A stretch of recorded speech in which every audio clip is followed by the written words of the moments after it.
Després d'un any de govern del general Damaso Berenguer, el rei va encarregar la tornada al règim parlamentari al general Juan Bautista Aznar Cabañas.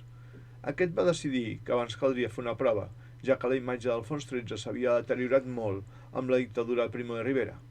Per això va decidir convocar les eleccions municipals que es portarien a terme el dia 12 d'abril de 1931. Aleshores, els representants de tots els partits republicans contraris a la monarquia van decidir anar junts a les eleccions en el que es va anomenar el Pacte de Sant Sebastià. Els representants polítics més destacats van ser Alejandro Lerroux, del Partit Republicano Radical de caire conservador, Manuel Azaña, d'Acció Republicana d'esquerres, i Nicet Alcalá Zamora, del Partit Derecha Liberal Republicana, que era conservador, però moderat. Les eleccions municipals van donar la victòria als seguidors monàrquics, però es va produir de manera bastant insòlita. Aquests van guanyar la majoria dels petits municipis, però en canvi a les capitals de província la victòria va ser clarament pels republicans. Si això era així, com era possible que hagués guanyat les eleccions? Evidentment, amb els mètodes de la restauració.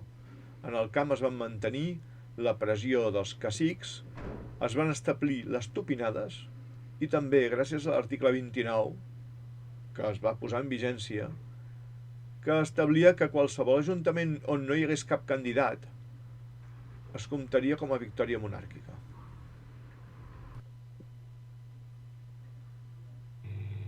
Catalans, interpretant el sentiment i els anells del poble que ens acaba de donar el seu sufragi, proclamo la República Catalana com a estat integrant de la Federació Ibèrica.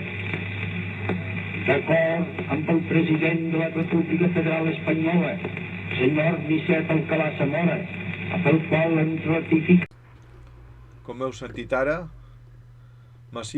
Francesc Macià, des del balcó del Palau de la Generalitat de Catalunya, va proclamar la República Catalana dins d'una federació de repúbliques ibèriques, just hores abans que Nicet Alcalá Zamora proclamés la República des de la plaça del Sol a Madrid.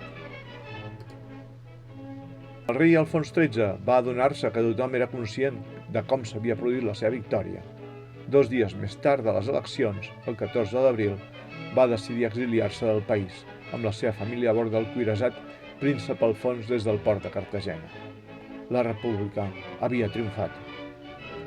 Després d'aquesta fugida a l'exili del rei, es va constituir un govern provisional, que va escollir, provisionalment, també, a Nicet Alcalá Zamora com a president de la República Espanyola, i que va iniciar el seu mandat amb 2 labors.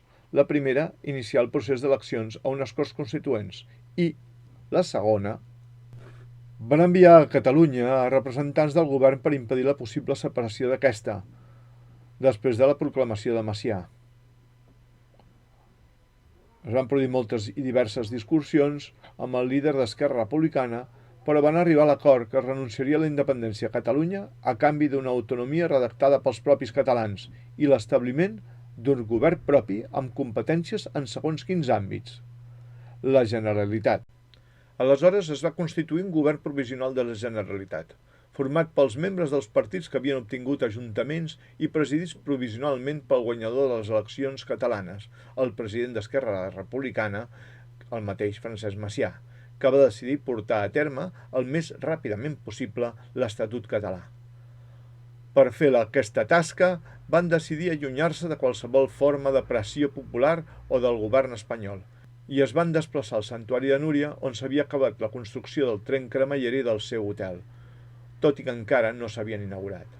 L'avantprojecte fou acabat de redactar el 20 de juny de 1931.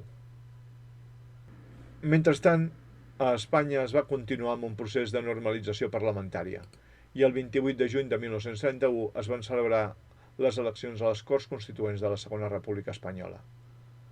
La segona volta es va perllongar en diverses eleccions parcials entre el 12 de juliol i el 8 de novembre. Com a resultat, el triomf va ser per la majoria de les esquerres, que es van agrupar entorn als socialistes, radicals socialistes i Acció Republicana.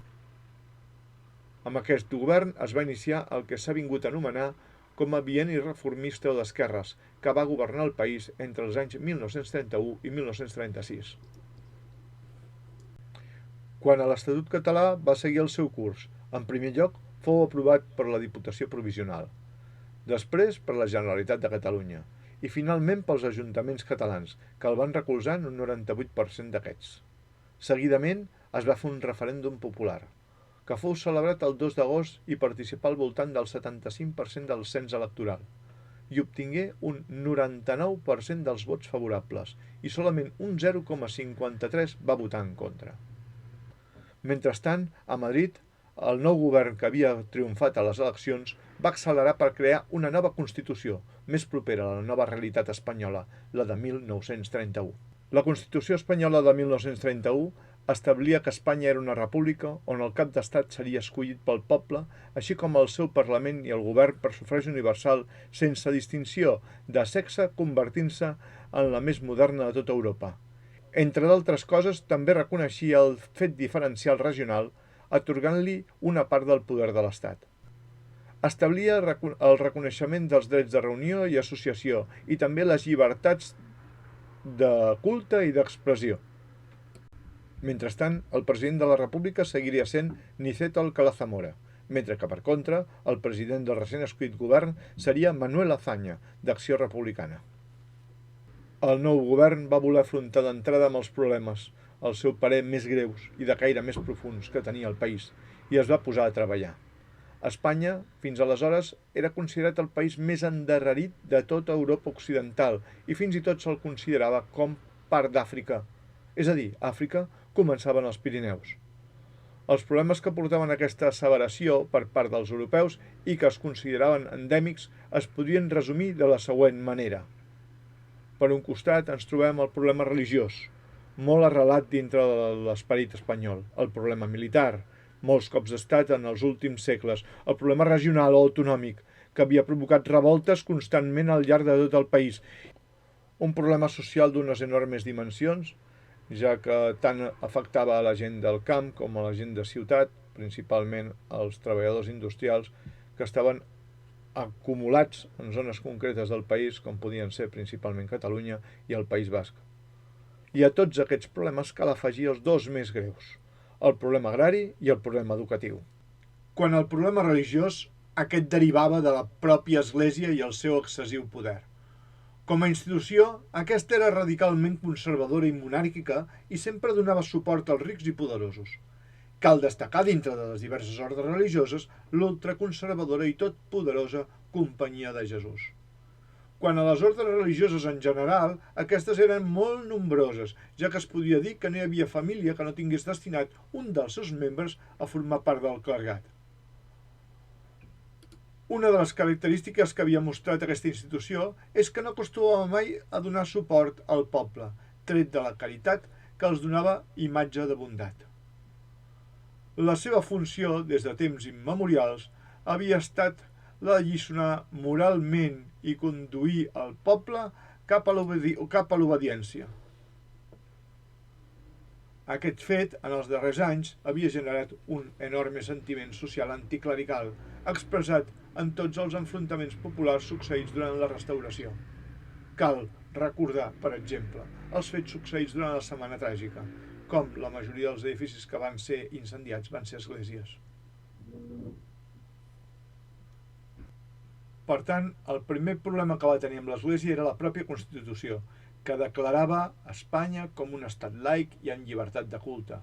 L'Església, fins al moment, rebia de l'Estat una enorme quantitat de recursos debilitant les seves arques. Però clar, amb això no n'hi havia prou. L'Església tenia sota el seu paraigües el poder de l'educació, cosa que vol dir que preparava els ciutadans per l'obediència i la irracional fe. A més, acompanyava i monopolitzava a tot ciutadà o ciutadana des del seu naixement fins a la seva mort, sempre jutjant-los, sempre establint una fe i una moral que s'iniciava amb el bateig, continuava amb la comunió, posteriorment amb el matrimoni, per últim en l'extrema unció per poder entrar al cel i enterrant-los. Calia, per tant, que l'Estat actués per intentar donar llibertat a un poble massa oprimit per aquesta forma de poder. Per tant, va anul·lar els pressupostos dedicats a l'Església, va prohibir el dret a l'Església a l'ensenyament, va reconèixer per fi els matrimonis civils, va establir la inhumació lliure i, per últim, va prohibir la Companyia de Jesús. La reacció de l'Església va ser absolutament contrària. El motiu? Se'ls prenia els seus principals monopolis, dels quals en traien molts beneficis i influència. I per aquest motiu, el cardenal primat d'Espanya, el cardenal Segura, en el moment en què es va fer oficial la llei, va fer una crida als creients a la revolta. Es va produir grans aldarulls i fins i tot van haver-hi morts. Com a conseqüència, l'Estat va haver d'actuar. I per tant, el que es va fer va ser exiliar el cardenal Segura d'Espanya. Quant a l'exèrcit, un dels greus problemes que tenia aquesta institució era la seva estructura arcaica, antiquada i molt agraïda a la monarquia espanyola, ja que havia fomentat la creació d'excessius nombres d'oficials i càrrecs intermitjos que eren molt més cars de mantenir i que no tenien feines concretes dintre de l'exèrcit, acabant fent pures feines burocràtiques improductives o simplement visquent a expenses de l'Estat. Aquest fet afavoria que la majoria fossin antirepublicans. Els oficials de més graduació eren els més conservadors i fins i tot amb evidents idees totalitaristes de dretes. Dintre d'aquests, però, destacaven principalment aquells que s'havien format a Àfrica, els anomenats africanistes, els quals tenien els comandaments més importants dintre de la península i ocupaven els càrrecs de més influència pel futur exèrcit. Cal afegir que el país estava a la cua d'Europa quant a armament, molt antiquat per l'època, cosa que obligava a invertir massa diners per modernitzar-lo. Per aquest motiu, el govern va intentar posar fil a l'agulla i van decidir desmuntar i remuntar l'organització, oferint la possibilitat als seus membres de o bé jurar la Constitució republicana o bé jubilar-se, en tots i cadascun dels seus beneficis. Limitar el poder de l'exèrcit va ser la seva principal tasca. Per tant, també van tancar l'Acadèmia Militar de Saragossa i van apartar, sobretot, els militars africanistes del Marroc. I també van intentar que aquests es repartissin per tota la geografia espanyola, allunyant-los del centre, és a dir, de Madrid, o dels quartells de l'exèrcit més importants. Tot i les reformes, aquestes no van canviar gaire el panorama. Molts dels militars van seguir sent contraris a la república. Cal diferenciar els oficials de més alt càrrec, que evidentment no es volien jubilar per l'enorme poder que tenien a les seves mans.